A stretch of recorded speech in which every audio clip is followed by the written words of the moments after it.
tardinha, o tédio se aninha no seu coração. Venha juntar-se a nós, soltar sua voz, uma bela oração. Cante com brilho o doce estribilho de nossa canção. Acolha o convite conosco e deixe os doces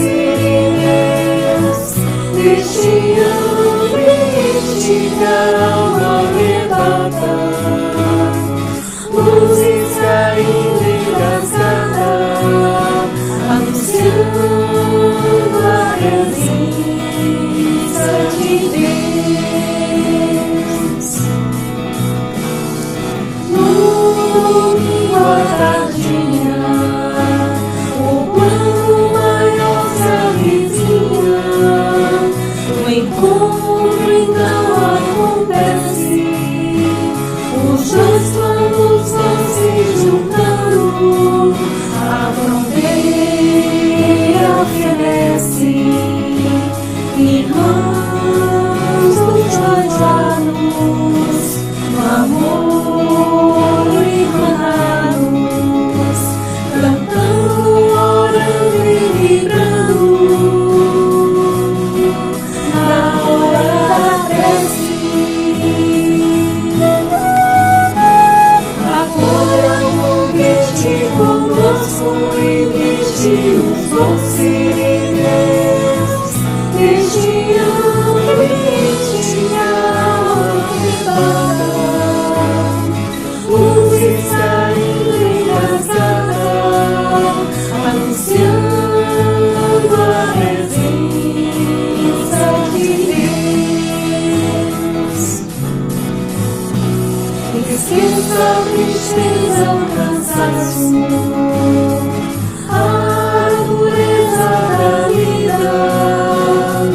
Venha no ar do seu canto, uma estrofe ao irmão que mais sofre na escola da vida. Acolha o convite conosco e deixe os doces deste ambiente que a alma arrebata.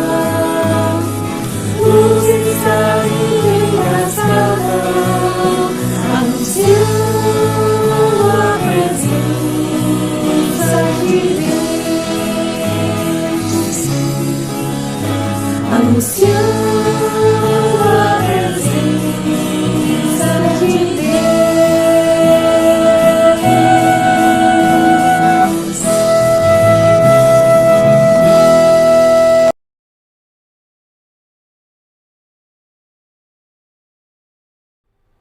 Boa noite a todos, sejam bem-vindos a mais um momento da Hora da Prece. Espero encontrar todos bem, em paz, com muita saúde. E para dar início a este momento, eu vou fazer a prece inicial e posteriormente a gente lê uma mensagem que vai servir como uma mensagem de reflexão deste momento, para a gente já entrar em harmonia e aí dar seguimento à Hora da Prece no dia de hoje.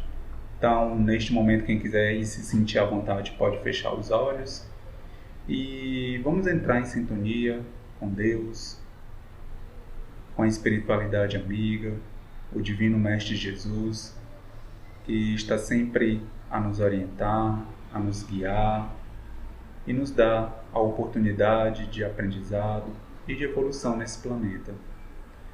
Então, a gente agradece, coloca o nosso sentimento de gratidão por tudo que nos traz até aqui, a este momento. Certamente já tivemos uma caminhada árdua, e chegamos aqui sendo a nossa melhor versão da nossa existência.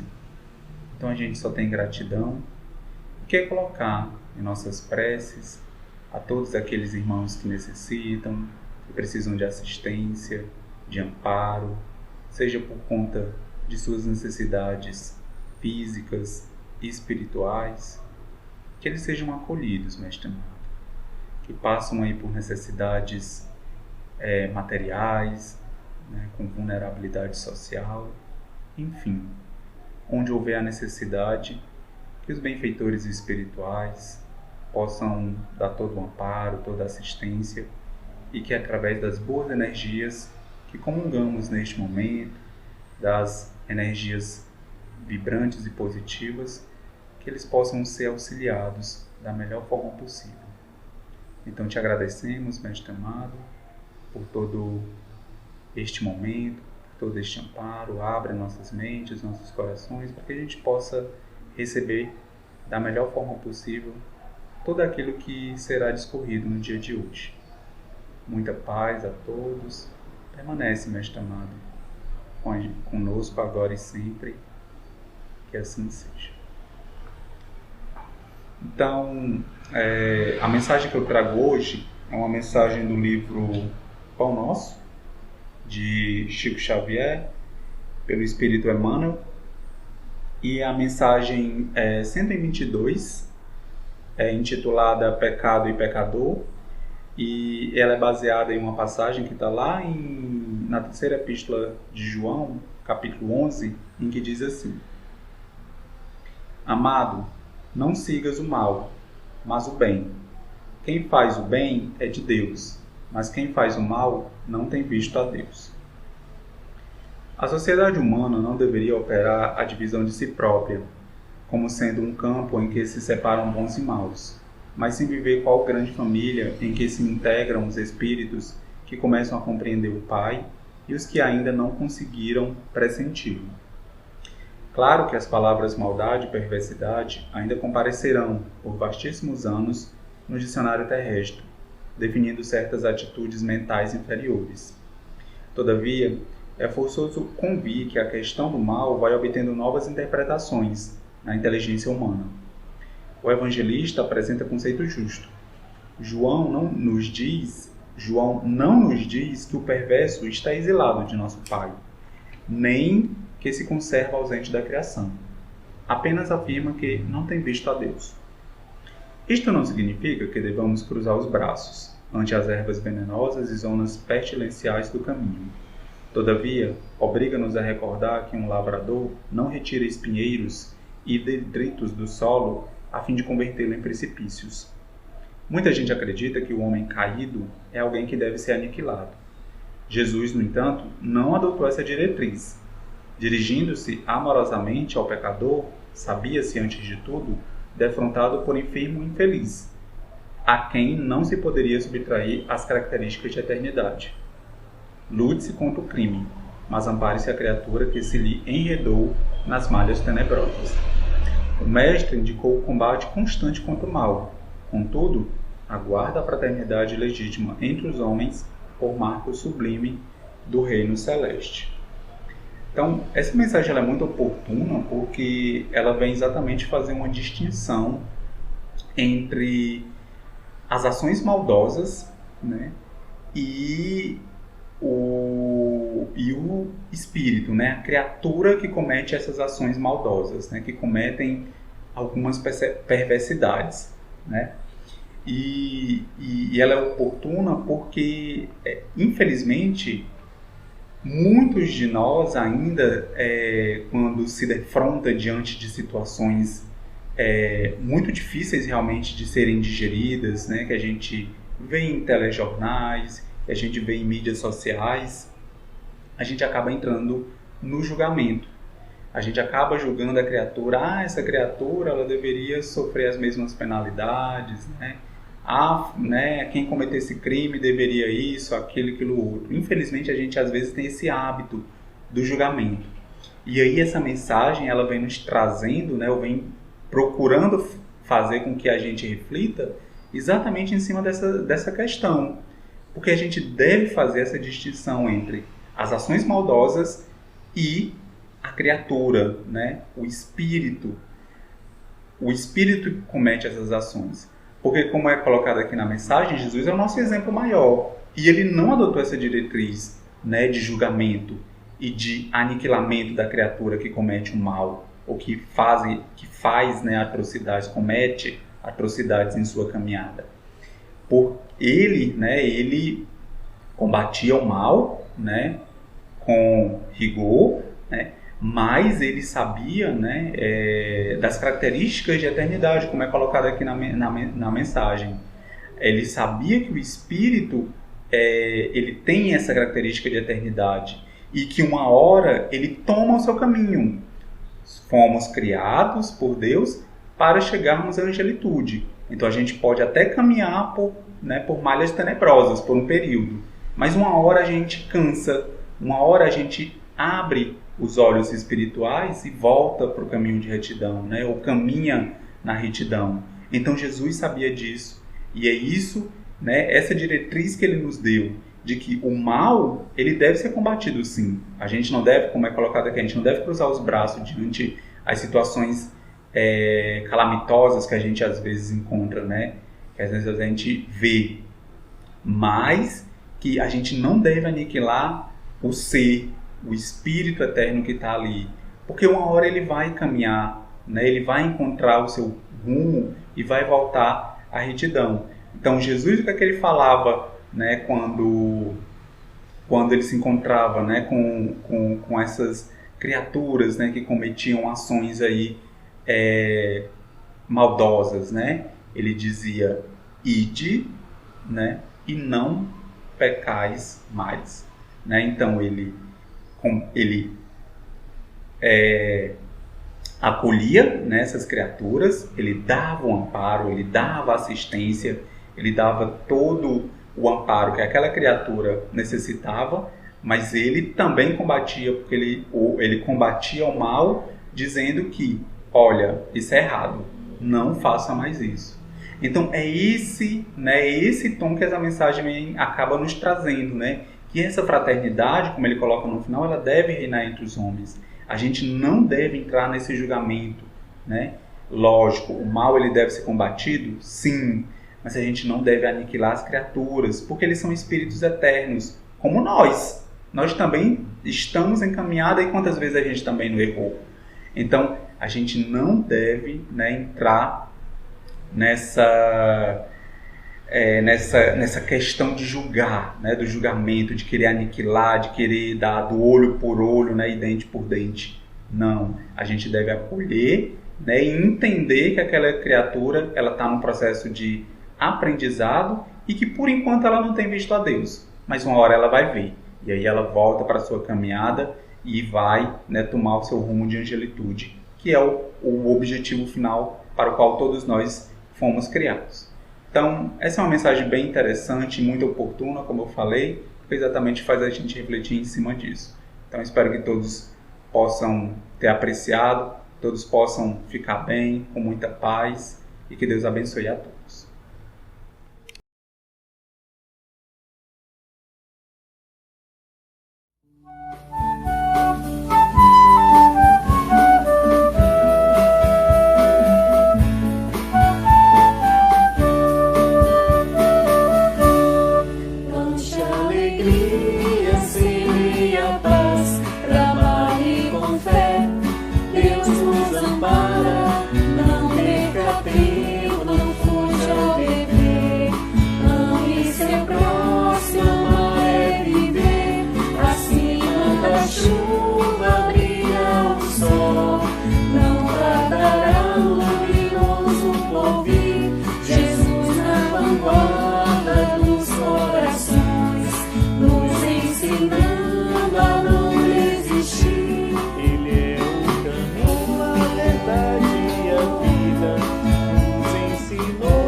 Seu caminho, fé na estrada, pé no chão.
Boa noite a todos e a todas. Convido vocês a acompanharem o nosso evangelho de hoje, da hora da prece. E hoje o evangelho nós estamos dando início ao capítulo 17, Sede Perfeitos, o item 1 e 2, caracteres da perfeição. Amai os vossos inimigos, fazei o bem àqueles que vos odeiam e orai por aqueles que vos perseguem, que vos caluniam. Porque, se não amais senão aqueles que vos amam, que recompensa com isso tereis? Os publicanos não o fazem também? E se vós não saudardes senão vossos irmãos, que fazeis nisso mais que os outros? Os pagãos não o fazem também? Sede, pois, vós outros perfeitos, como vosso Pai Celestial é perfeito. Esse trecho é tirado do Evangelho de São Mateus, capítulo 5, versículo 44, 46, 47 e 48. Uma vez que Deus possui a perfeição infinita em todas as coisas, esta máxima, sede perfeitos, como o vosso Pai Celestial é perfeito, tomada ao pé da letra, pressuporia a possibilidade de se atingir a perfeição absoluta. Se fosse dada à criatura ser tão perfeita quanto o Criador, ela tornar-se-ia igual, o que é inadmissível. Mas os homens aos quais Jesus se dirigia não teriam compreendido essa nuance. Ele se limitou a lhes apresentar um modelo e lhes disse para se esforçarem por alcançá-lo. É preciso, pois, entender por essas palavras a perfeição relativa, aquela da qual a humanidade é suscetível e que mais a aproxima da divindade. Em que consiste essa perfeição? Jesus o disse: amar os inimigos, fazer o bem àqueles que nos odeiam, orar por aqueles que nos perseguem. Ele mostra, assim, que a essência da perfeição é a caridade, em sua mais larga acepção, porque ela implica a prática de todas as outras virtudes. Com efeito, observando-se os resultados de todos os vícios, e mesmo dos simples defeitos, se reconhecerá que não há nenhum que não altere, mais ou menos, o sentimento da caridade, pois todos têm seu princípio no egoísmo e no orgulho, que são a sua negação, porque tudo que superexcita o sentimento da personalidade destrói, ou pelo menos enfraquece, os elementos da verdadeira caridade, que são a benevolência, a indulgência, a abnegação e o devotamento. O amor ao próximo levado até ao amor dos inimigos, não podendo se aliar com nenhum defeito contrário à caridade, é por isso mesmo sempre um indício de maior ou menor superioridade moral, de onde resulta que o grau de perfeição está na razão direta da extensão desse amor. Por isso, Jesus, depois de ter dado aos seus discípulos as regras da caridade naquilo que ela tem de mais sublime, lhes disse: sede, pois, perfeitos como vosso Pai Celestial é perfeito. Então, esse evangelho ele nos traz uma reflexão a respeito sobre a prática da caridade através de um caminho, a caridade, da gente chegar à perfeição. Então, a caridade ela é um caracteres da perfeição. Então, a gente buscando essa perfeição que ainda é relativa, ela não é absoluta como a do nosso Criador, mas para a linguagem da época, melhor compreensão, Jesus usou o Criador para que ali que estava naquele momento ouvindo o Evangelho pudesse compreender que essa busca dessa perfeição, a chegada do Criador, era necessário esforço e dedicação, que esses sentimentos que ainda existem em nós, para que a gente trabalhe, é necessário esforço.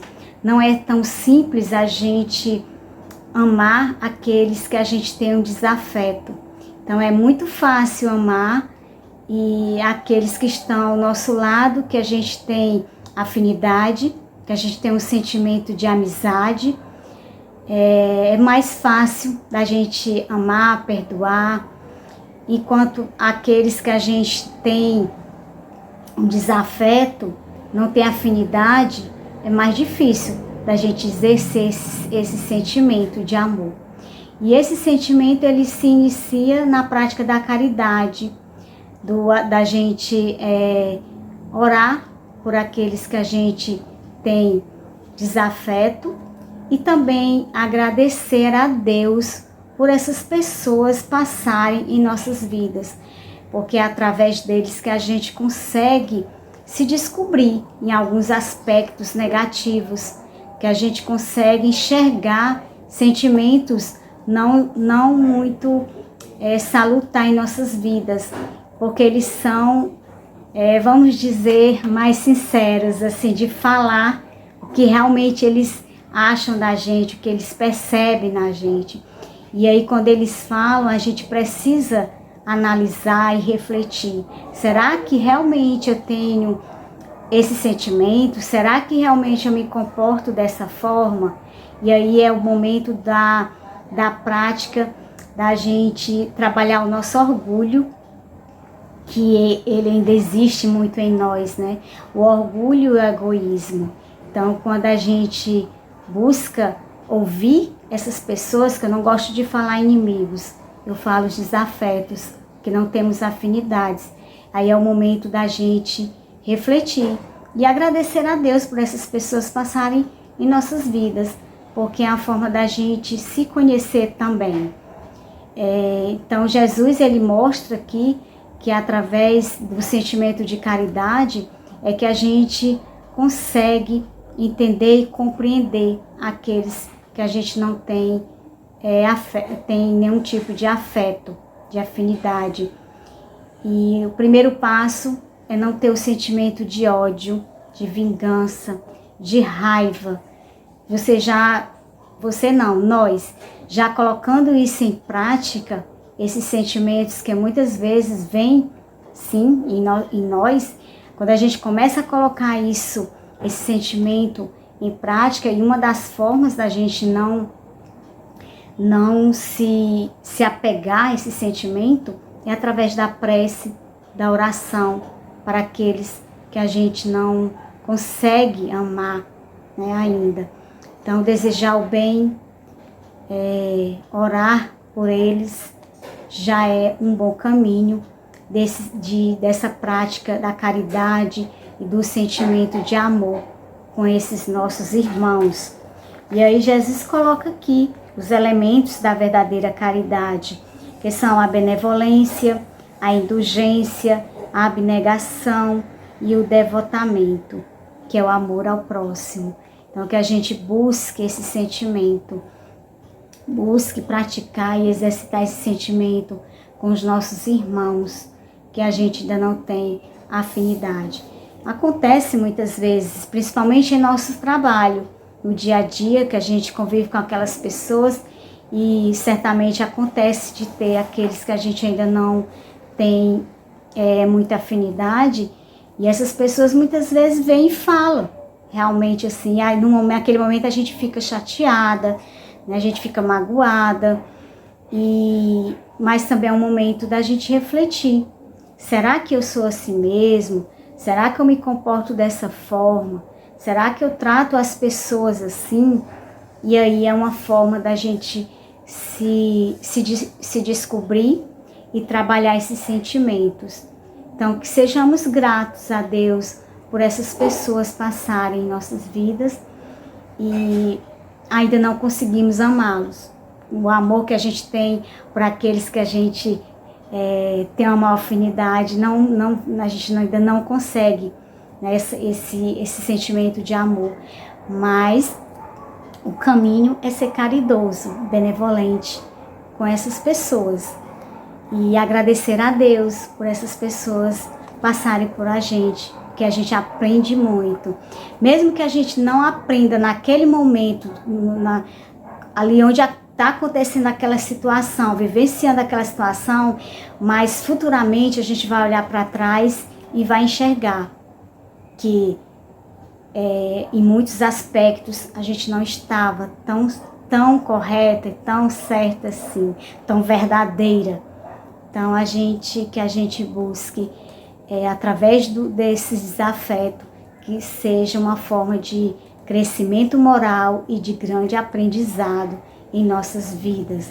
Então iniciamos isso através da prece, do não odiar, de não desejar o mal a essas pessoas, e sim desejar o bem, mesmo que a gente não consiga amar, mas que a gente tenha o sentimento de desejo, de amor, de desejar o bem, que essa pessoa seja feliz e que siga o seu caminho. E aí a gente vai seguindo o nosso, aprendendo, caminhando nessa busca dessa perfeição que ainda não é absoluta, mas que a gente um dia vai chegar, sim.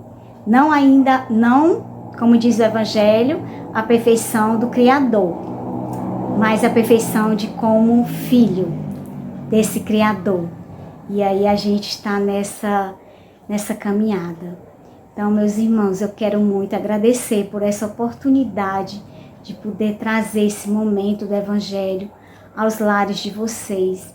Então, que todos recebam um abraço com muito carinho, e que Deus abençoe a todos vocês, aos lares de vocês, as famílias, e que abençoe também os nossos desafetos, que é o caminho, é a prece e a oração para os nossos desafetos.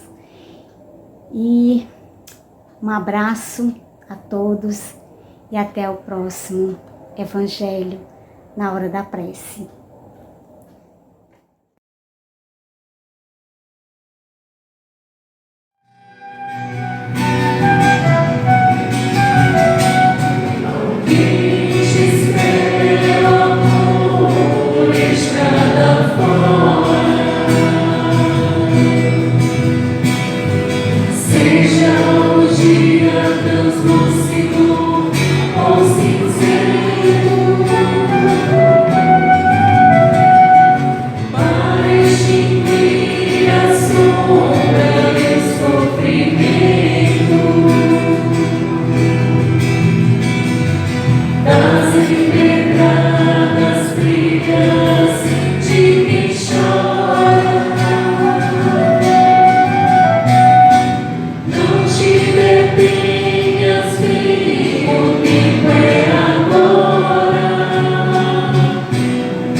Boa noite, meus irmãozinhos. Dando continuidade à nossa hora da prece, desse domingo, dia 12, já chegamos na leitura do Livro dos Espíritos, no terceiro livro, que é das Leis Morais, capítulo 3, que trata do limite do trabalho e repouso. Faz as perguntas 682 até a 685. Em onde nós vamos ver sobre se o repouso é uma lei natural da natureza, se o trabalho deve ter um limite e como fica a questão das pessoas que chegam a certa idade, a velhice, em relação ao trabalho. É interessante comentar que o Livro dos Espíritos foi lançado há 164 anos atrás, né? Em 1857, onde só a França, dos países mais influentes, tinham acabado com abolir a escravatura, né?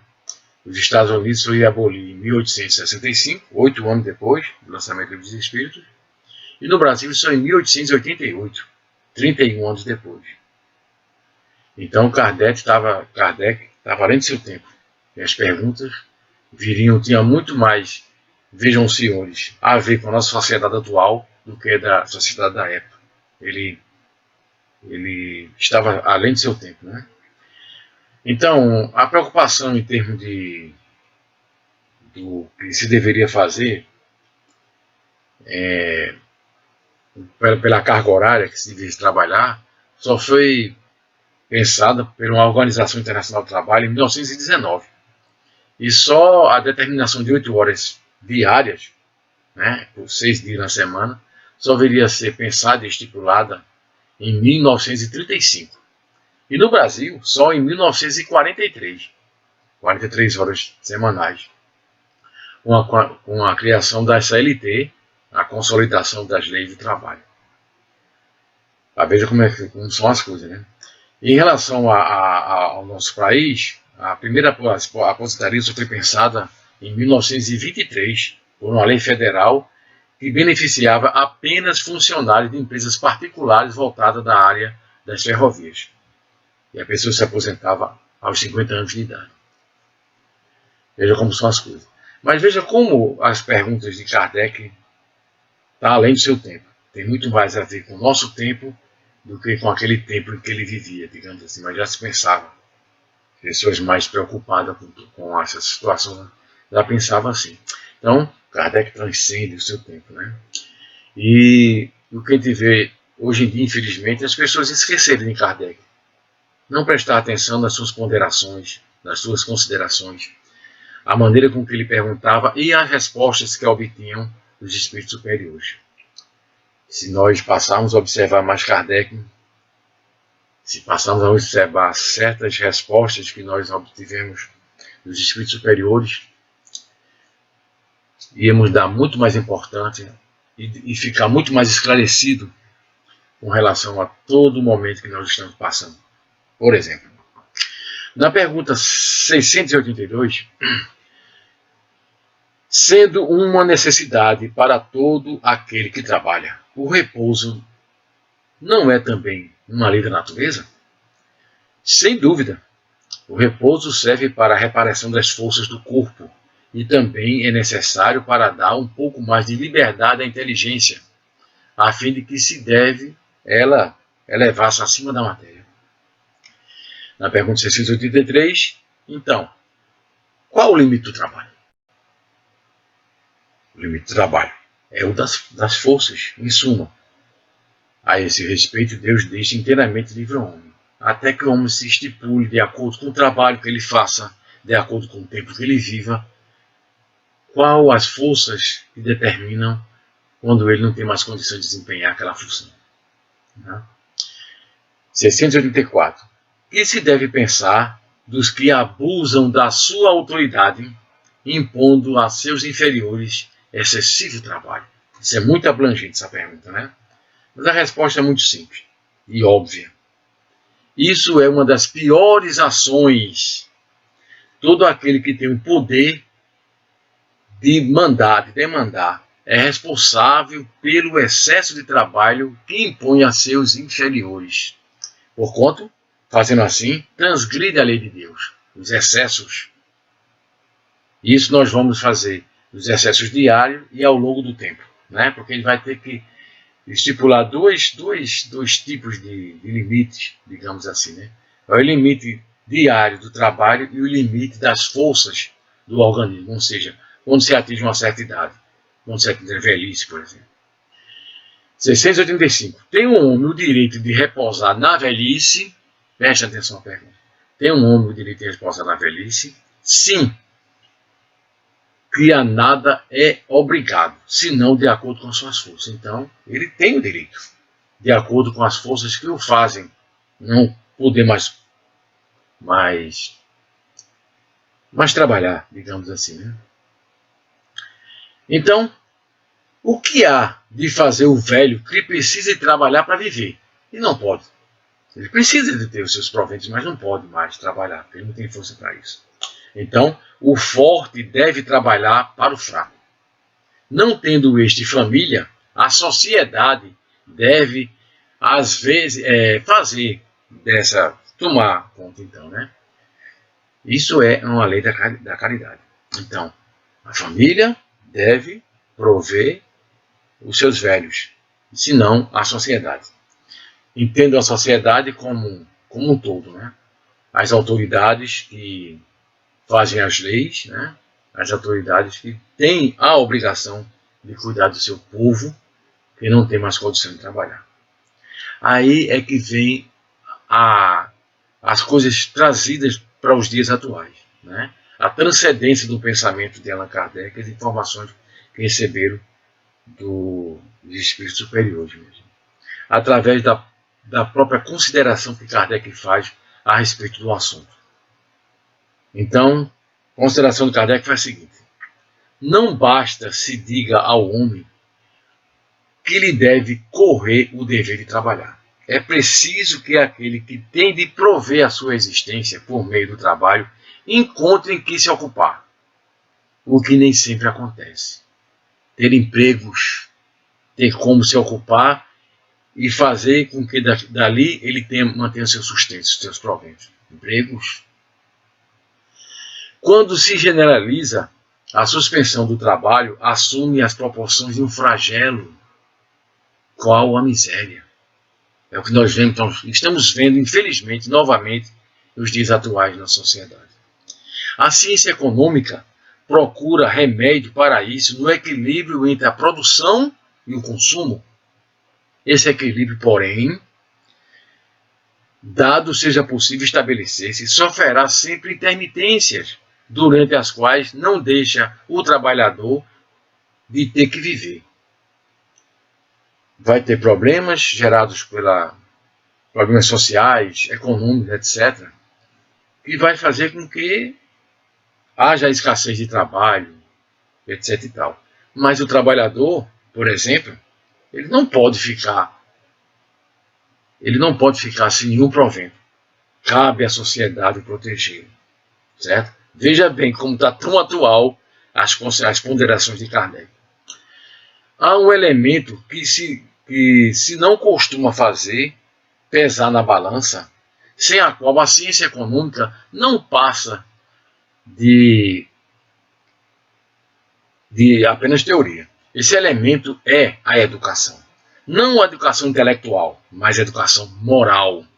Não nos referimos, porém, à educação moral pelos livros, e sim a que consiste na arte de formar os caráteres. A que inclui hábitos, porquanto a educação é o conjunto de hábitos adquiridos. A educação para que as pessoas tenham a moral suficiente para entender que a sociedade tem que ser mais igualitária e que quem pode tem que sustentar o que não pode. E que as legislações que a sociedade tem que pensar na sociedade como um todo e não nessa maneira egoísta que muita gente está pensando. Considerando-se a aluvisão de indivíduos que todos os dias são lançados na torrente da população, sem princípios, sem freios, e entregue a seus próprios instintos, serão de espantar as consequências desastrosas que daí decorrem. Veja bem as ponderações de Kardec. Parece que ele está escrevendo para um jornal de hoje, né? Um jornal dos dias atuais. Quando essa arte for conhecida, compreendida e praticada, o homem terá no mundo hábitos de ordem e de previdência para consigo mesmo e para todos os seus, de respeito a tudo que é respeitável, hábitos que lhe permitam atravessar menos penosamente os maus dias inevitáveis. A desordem e a imprevidência são duas chagas que só uma educação bem entendida pode curar. Esse o ponto de partida, o elemento real do bem-estar, o penhor da segurança de todos. Kardec, nas suas ponderações, coloca o dedo na ferida da nossa sociedade atual. E, meus irmãozinhos, tem tanta gente que esquece de Kardec, das considerações de Kardec, e vive equivocadamente levando para si certas coisas que se acham que são salutares, entendeu? E esquece dos irmãos. Passamos por momentos difíceis, gerados por uma série de equívocos de todas as partes, entendeu? Além de problemas sanitários que agravaram ainda mais a situação da nossa sociedade atual.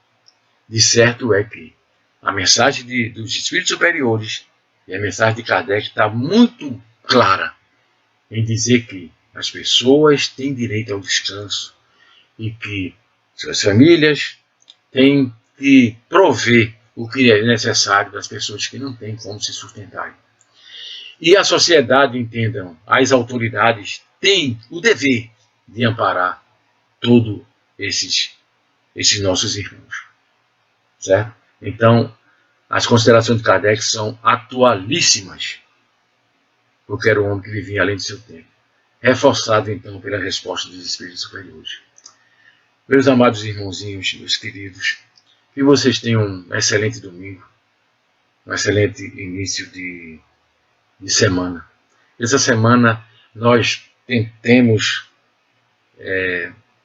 caminhar sempre pelo caminho do bem, abrir nossas cabeças, nossos pensamentos e entender que a nossa sociedade só vai progredir quando todos tiverem iguais oportunidades. Uma boa noite e um beijo no coração de todos.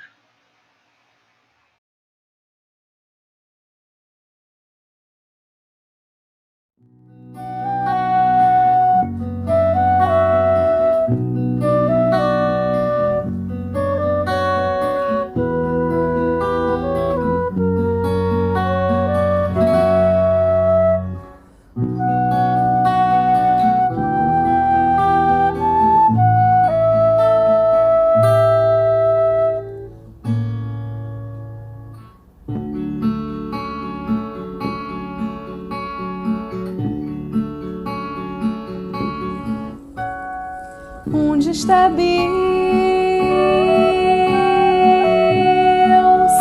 Pergunta o cientista.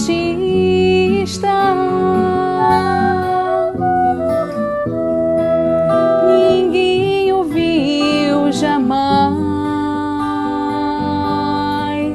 Responde às pressas o materialista.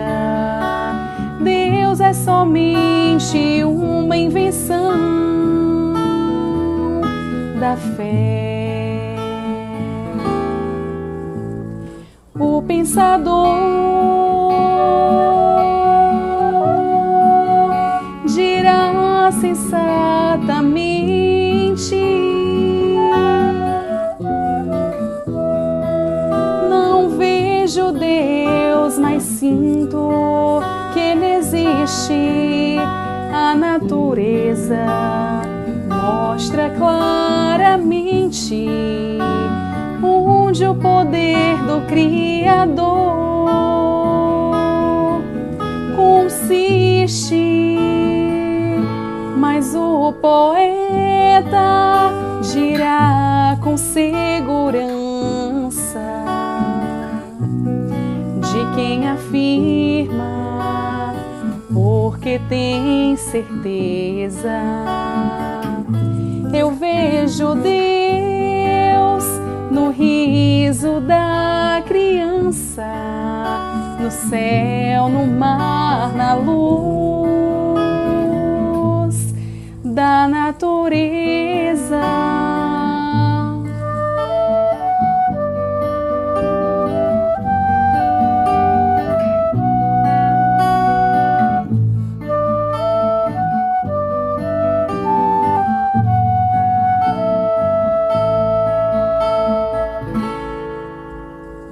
Percebo Deus na mão que acaricia,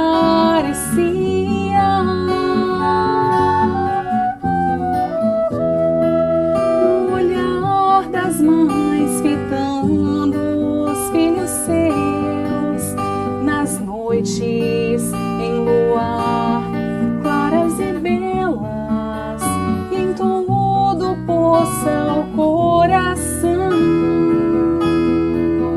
de Deus. Eu vejo Deus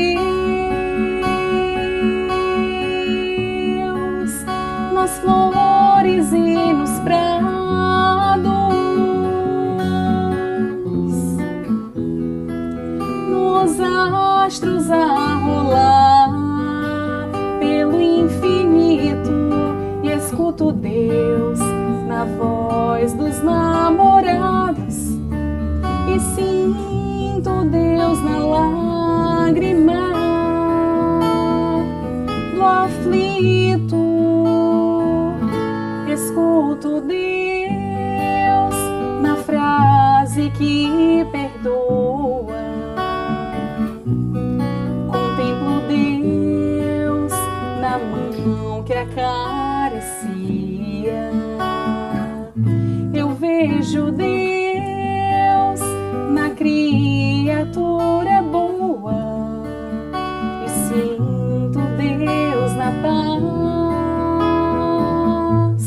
na alegria.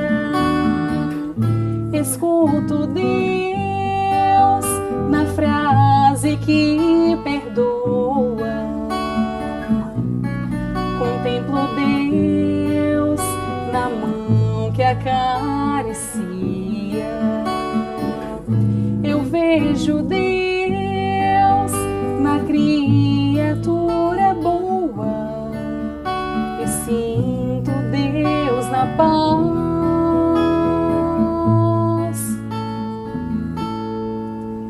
na alegria.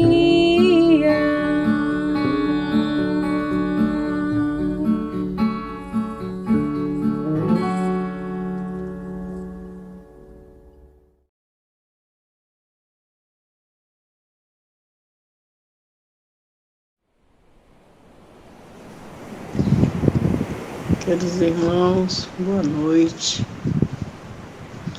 É com muita alegria que nós, após o encerramento desse momento, esse banquete de luz, em que nós podemos estar tão próximo da espiritualidade maior, dos bons espíritos abnegados do Cristo, perto de Jesus, perto de boas energias, bons pensamentos, onde nós estivemos recebendo ajuda para nossas dificuldades, nossas dores, nós recebendo força para suportar as vicissitudes que temos que passar na vida, nós sendo alentado e acariciado mesmo pelos nossos bons irmãos espirituais que tanto bem nos quer, que lutam pelo nosso aprimoramento moral, que lutam pelo nosso bem viver, que luta para que nós possamos pôr em prática os ensinamentos do Cristo,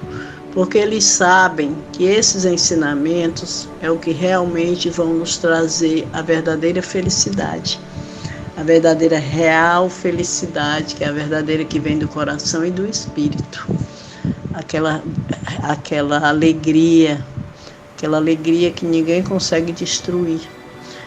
Então, vamos agradecer nesse momento a tudo isso que nós recebemos e vamos adentrar a sala do passe agora, nesse momento, para que nós possamos encerrar essa noite em gratidão, né? Lembremos de mentalizar os bons espíritos, Jesus, e agradecer por tudo que recebemos na hora da prece, enquanto nós estávamos ali assistindo aquilo tudo, ouvindo. E vamos agradecer e vamos procurar passar todas as pessoas durante a semana que convivem conosco, que passam pela nossa vida, no trabalho, nas ruas, na escola, em todos os lugares, nos nossos lares, principalmente a nossa vizinhança. Vamos procurar levar esse alento e essa paz que nós recebemos para que o mundo se transforme em algo bem melhor. Porque só o amor constrói, nós já sabemos. E que a paz, a verdadeira paz é do Espírito, essa que nós recebemos de Deus, com a nossa consciência tranquila, com o nosso bom comportamento, sempre caminhando no caminho do bem, procurando ajudar ao próximo, fazer a caridade. Então, meus irmãos, que Deus abençoe a todos nós, que vocês possam ter uma boa semana e possam domingo estar novamente aqui na hora da prece para esse momento e esse banquete de luz. E que vocês possam mentalizar a nossa casa espírita no momento como se vocês estivessem lá, naquele salão alegre, ouvindo aquelas músicas, né? E depois adentrando a nossa sala de passe, como se tudo fosse naqueles momentos em que vocês estavam presentes. Que tudo isso realmente nos traz muita alegria, nos faz reviver os momentos em que nós estávamos ali naquele salão e na nossa sala de passe, mas que também ajuda no tratamento, ajuda no passe, e que a luz do Cristo seja derramada sobre todos vocês, e que Deus renove as energias, tirando as energias, trocando as deletérias pelas energias curadoras, energia de paz e de amor. E cada um de vocês procure se transformar, mudar seus hábitos e suas atitudes, porque é isso que realmente traz a cura. Que Deus abençoe a todos vocês, abençoe seus lares e seus familiares. Muito obrigado por mais essa noite. Boa noite para todos vocês, paz e bem.